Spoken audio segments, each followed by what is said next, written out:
hindi alam ng pamilya ko. Iniisip nila, normal na freelance work lang. Pero minsan, hindi ko rin alam kung saan ko ilalagay ang sarili ko. Trabaho lang ba to o may nawawala sa akin? Let's ask Dale, Doc Raven, what advice he can give, no? Ito nga yung parang do you know where I'm coming from and where I'm with this profession that I'm doing, ano ang kinakalagyan ko, diba? Minsan nami-misjudge tayo, like sinabi ni Dale kanina. Well, una ko sasabihin sa kanya is valid yung nararamdaman niyang confusion.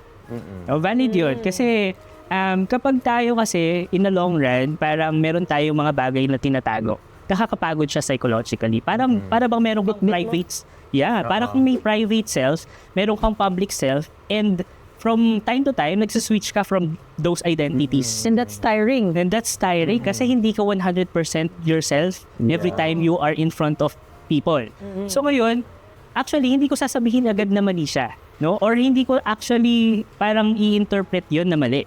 No? Maybe I will ask this person, no, are you safe? Are you feeling safe? No, do you want? Is there something within you that parang gustong mag-reconnect dun sa totoong ikaw, no? Dun sa outside of your work. No, kasi kung titignan natin, no, sometimes we identify dun sa work natin, and sometimes yung identity natin parang minsan nadi-distort because of because of how we or how other people, no, parang yung expectation ng ibang tao. So importante, no, na para sa akin, no, importante sa kanya na makahanap siya ng tao that he can trust, no, para ma-share niya yung mga nararamdaman niya.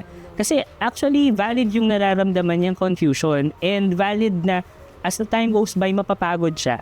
Pero syempre kailangan niyang magpahinga, and sometimes regulating it sa sarili is not enough. So you're saying that it's just a natural human response, what he's feeling.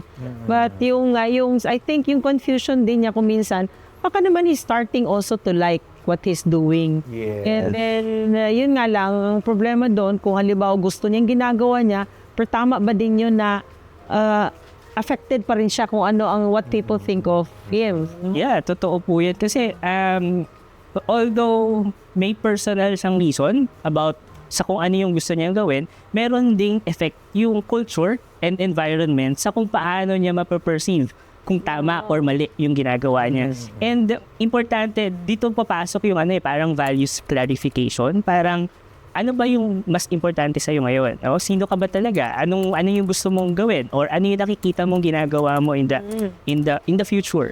So dito, makaklarify natin o makaklarify niya din sa sarili niya yung mga parts of himself na hindi ba siya masyadong sigurado. Sometimes they question a lot on your morality, and your audience or your participants will always think na sino ka ba na moral that if you do discussions or whatever, no? So how do you reconcile with that?